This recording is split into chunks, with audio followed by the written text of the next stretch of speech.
ایمان اور عمل صالح۔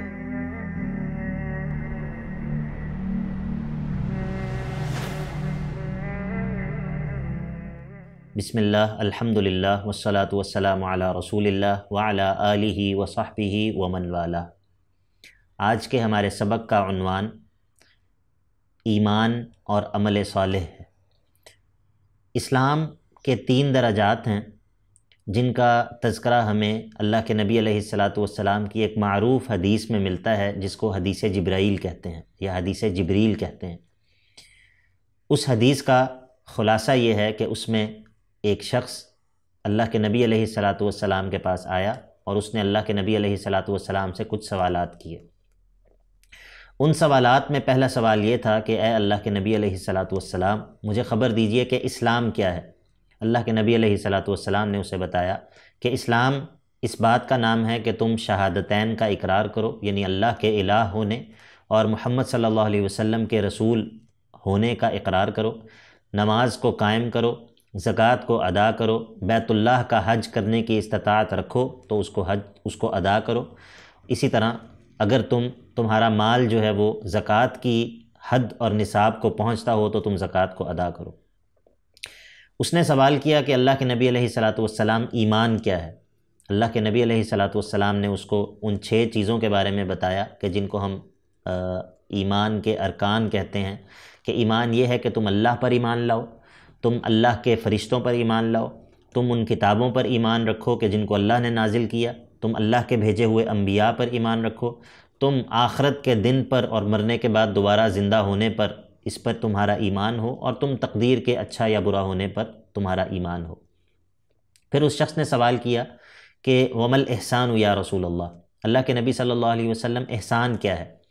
تو اللہ کے نبی علیہ السلام نے فرمایا کہ ان تعبد اللہ کأنک تراہ فإن لم تکن تراہ فإنہ یراک۔ احسان یہ ہے کہ تم اللہ کی عبادت اس طرح کرو کہ گویا کہ تم اللہ کو دیکھ رہے ہو، اور اگر ایسا نہیں تو کم از کم ایسا ہو کہ گویا کہ اللہ جو ہے وہ تمہیں دیکھ رہا ہے۔ اور اسی حدیث کے اختتام پہ اللہ کے نبی علیہ السلام نے جب صحابہ کو خبر دی کہ یہ شخص جبرائیل تھے جو کہ انسانی شکل میں آئے تھے، اور اللہ کے نبی علیہ السلام نے فرمایا کہ فَإِنَّهُ جبریل جَاءَكُمْ لِيُعَلِّمَكُمْ دِينَكُمْ، یہ تمہیں تمہارے دین کی تعلیم دینے آئے تھے، یعنی کہ اس حدیث کے اندر بیان کردہ چیزیں یہ ہمارا دین ہے۔ تو اس حدیث سے معلوم ہوتا ہے کہ دین ان 3 درجات کا نام ہے۔ سب سے پہلے جب انسان اسلام قبول کرتا ہے تو وہ مسلمان بنتا ہے، وہ ظاہری ارکان کا اہتمام کرتا ہے، وہ نماز قائم کرتا ہے، وہ زکوٰۃ کا مستحق ہو اور زکوٰۃ اس کا مال نصاب کو پہنچتا ہو تو وہ زکوٰۃ کو ادا کرتا ہے، وہ رمضان کے روزے رکھتا ہے، بیت اللہ تک جانے کی استطاعت رکھتا ہو تو وہ بیت اللہ کا حج کرتا ہے۔ یہ ظاہری ارکان کر کے انسان مسلمان بنتا ہے۔ پھر آہستہ آہستہ اس کے دل میں ایمان راسخ ہوتا ہے، وہ اللہ پر ایمان، اللہ کے فرشتوں پر ایمان، اللہ رب العزت کی اتاری ہوئی کتابوں پر، اللہ کے رسولوں پر، اور مرنے کے بعد دوبارہ اٹھنے اور زندہ ہونے پر ایمان، اور تقدیر پر ایمان۔ یہ ایمان اس کے دل میں جب گھر جاتا ہے اور اس کے دل میں مضبوط ہوتا ہے تو بندہ مؤمن بنتا ہے۔ یہ اسلام سے اگلا درجہ ہے۔ اور پھر اس درجے میں ترقی کرتے کرتے ایک وقت آتا ہے کہ جب انسان وہ اللہ رب العزت کے بارے میں اس حد تک کانشیس ہو جاتا ہے، وہ شعوری طور پر یہ سمجھنے لگتا ہے کہ میں اللہ رب العزت کی نگاہ میں ہوں، اللہ جو ہے وہ مجھے دیکھ رہا ہے، اور پھر وہ شخص احسان کے مرتبے تک جا پہنچتا ہے، اور وہ اس طرح ہو جاتا ہے کہ گویا کہ وہ اپنی ہر حرکت اور ہر سکون میں اللہ رب العزت کی رضا کو ملحوظ خاطر رکھتا ہے۔ یہ درجہ احسان ہے۔ ایمان، اس کی تعریف کیا ہے؟ ایمان اس چیز کا نام ہے، ایمان 3 چیزوں سے مل کر بنتا ہے، اور وہ ہے اعتقاد القلب، دل میں عقیدہ اور یقین رکھنا، اور اقرار باللسان، زبان سے اقرار کرنا، اور عمل بالجوارح، اپنے اعضاء سے عمل کرنا اور اس ایمان کے تقاضوں کو بجا لانا۔ یہ 3 چیزیں جب ملتی ہیں تو انسان کا ایمان مکمل ہوتا ہے۔ خالی اعتقاد، قلب کا خالی اعتقاد رکھنا کہ انسان نہ اس کے مطابق عمل کرے اور نہ ہی اس کا زبان سے اقرار کرے، یہ انسان کو فائدہ نہیں دیتا۔ اسی طرح صرف زبان سے اقرار کرنا اور انسان کا دل اس کی تصدیق نہ کرتا ہو، یہ بھی انسان کو فائدہ نہیں دیتا جس طرح کے منافقین کا معاملہ تھا۔ اور اسی طرح اگر ایک انسان عمل بالجوارح کو کلیتاً ترک کر دے، مکمل طور پہ اس کو ترک کر دے، تو پھر بھی انسان کا عمل جو ہے وہ انسان کا ایمان مکمل نہیں ہوتا، انسان کا ایمان اس کو فائدہ نہیں پہنچاتا۔ ایمان کا عمل کے ساتھ بہت گہرا تعلق ہے۔ اللہ رب العزت نے قرآن مجید میں کئی جگہوں پر اس بات کا تذکرہ کیا ہے کہ انسان کی نجات اسی صورت میں ممکن ہے جب وہ ایمان اور عمل صالح کو اکٹھا کرے۔ عمل ویسے تو ایمان میں شامل ہے،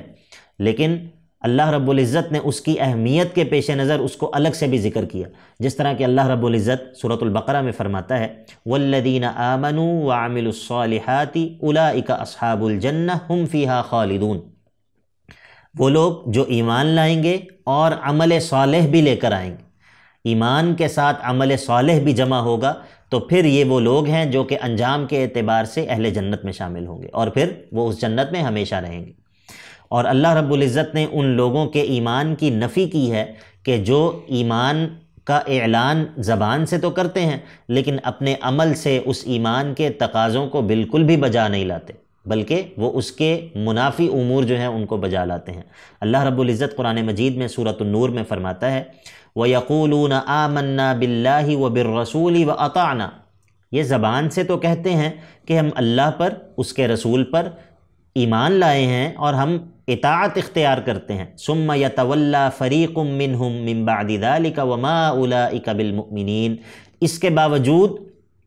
اللہ اور اس کے رسول کی اطاعت سے ایک ایسا فریق اور ایک ایسا گروہ ہے ان میں جو کہ رخ پھیر لیتا ہے اور منہ موڑ لیتا ہے۔ تو اللہ رب العزت فرماتے ہیں وَمَا أُولَٰئِكَ بِالْمُؤْمِنِينَ، یہ لوگ ایمان والے ہے ہی نہیں ہیں، یعنی کہ ایمان کے تقاضوں کو اگر بجا نہ لایا جائے تو اللہ رب العزت کے ہاں ایمان مقبول نہیں ہوتا۔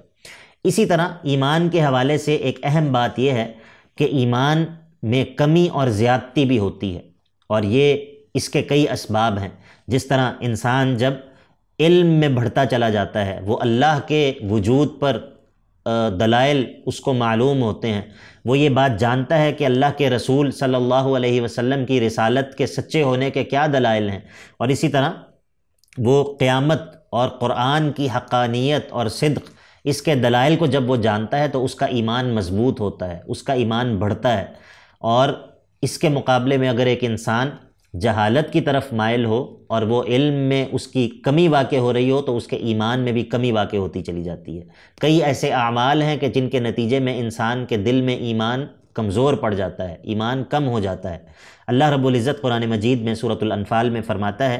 انما المؤمنون الذین اذا ذکر اللہ وجلت قلوبہم، مومن تو وہ ہوتے ہیں کہ جب اللہ کا تذکرہ کیا جائے تو ان کے دل ڈر جاتے ہیں، وَإِذَا تُلِيَتْ عَلَيْهِمْ آيَاتُهُ، اور جب ان لوگوں پر اللہ کی آیات کو تلاوت کیا جائے تو زَادَتْهُمْ ایمانا،